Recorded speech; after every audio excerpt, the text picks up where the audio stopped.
So, hey, Caleb, thanks for joining me here. My pleasure. Thanks for having me.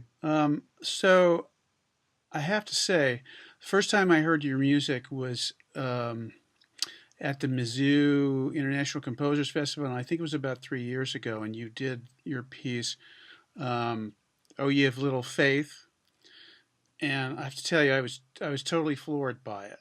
So it just kind of woke me up to something. Um, so and every other piece that I've listened to you sort of wants to take me to a spiritual place. Can you can you talk about what motivates you when you write music?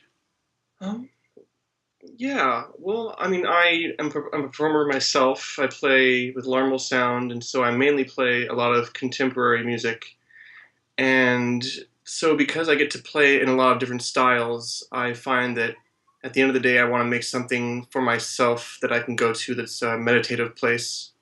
And so I find that often my pieces tend to be more tonal in nature than a lot of the music that I end up playing, and kind of more reflective in a way. So I end up writing these pieces that do reflect upon my previous experiences as a church musician, where I sang in church choirs for about 20 years.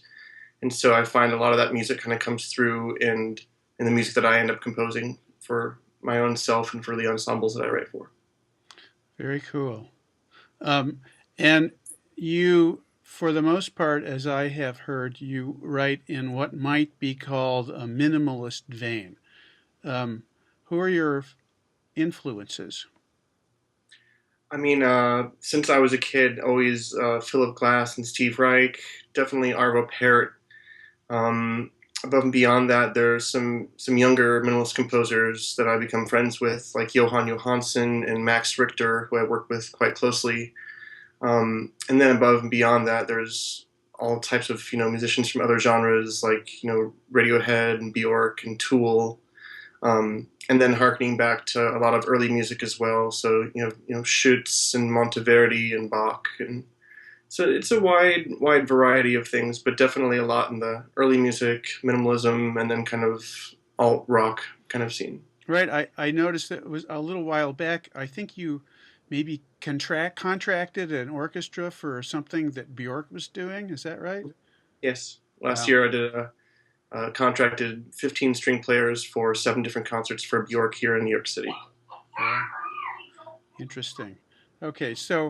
So you've written this piece, uh, trombone quartet called Hereafter, and it came about as a result of a consortium among three trombone quartets, trombones of the St. Louis Symphony, and Guidonian Hand, but the prime mover was Michael Clayville, who plays trombone in the Alarm Will Sound, and his trombone quartet is called Novus.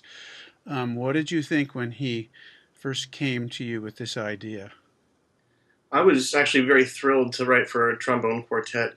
I like brass, but I find it limiting in the way that I tend to use a lot of glissandi when I write, especially for choral settings, and I tend to think about winds like voices a lot of the time, like winds and brass. But with the trombone, I can actually do many glissandi, and I've learned over the years that there are certain glissandi that work and ones that don't. And Mike has actually been very helpful in guiding me in the correct direction of those functional ones. And so when he approached me with the idea of writing a trombone quartet a while back, I was very excited at the chance to do that. So I'm glad it's finally working out. Yeah. Um, so the title Hereafter, it for me, it kind of continues in this line of just titles that seem to be reaching for something spiritual. How did the title come to you? Well, I think the nature of I think the sound I wanted from the trombones is kind of bell-like calling, this bomb, bomb, bomb type of thing. I had in mind of I don't know, something. It reminded me of church music in a way, but also of like Baroque music, like you'd find in kind of like in Gabrieli or Monteverdi's brass writing. And I wanted to evoke that nature, and I'd been trying to come up with a title for quite a while for the piece. Up until the minute I was done with it, I'm still trying to figure it out.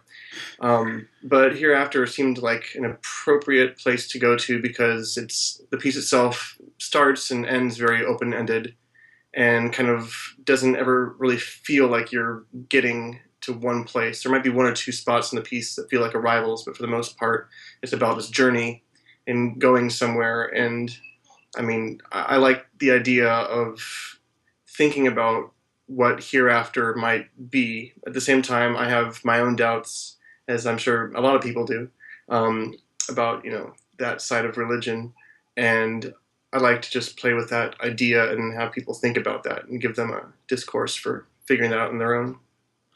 Very interesting.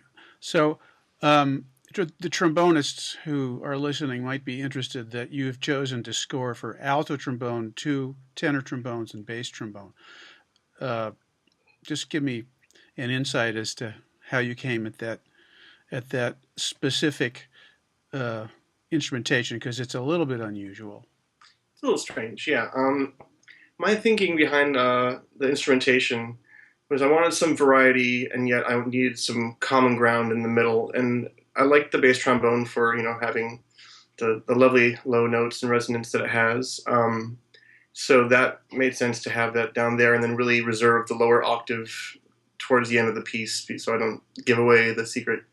Um, and then I wanted to have this idea of a canon, kind of like harkening back to a lot of Baroque music. Yeah, And so that reason I have the two trombones, or the two tenors rather, kind of following each other, like dovetailing in and out of the middle and end section of the piece. yeah, And that then the alto trombone, I whenever I think about a group of trombones together, I think of the first score I ever memorized as a kid, which was Mozart's Requiem, and it has some of the best alto trombone writing, in my opinion. And so I couldn't not write for alto just because I love that sound so much, and I didn't have any desire to go out of the stratosphere. I just really like the tone of it specifically, and I'd rather have it be an alto and a low register than a tenor and a high, kind of like too much pressure and volume up there. I wanted a very subtle kind of thing, so that way it doesn't have to work as hard, and just kind of balancing out the bass, and you have the two guys in the middle doing the thing. And yeah, that was my idea behind that. very nice. Well, we're really, really psyched to play this piece, um, and I can't wait for you to hear it at a live performance sometime. Well, I can't wait to hear it one day as well. Thank Yeah. you. So thanks for joining me with this, and we'll let you know how it goes. Pleasure. Thanks for having me.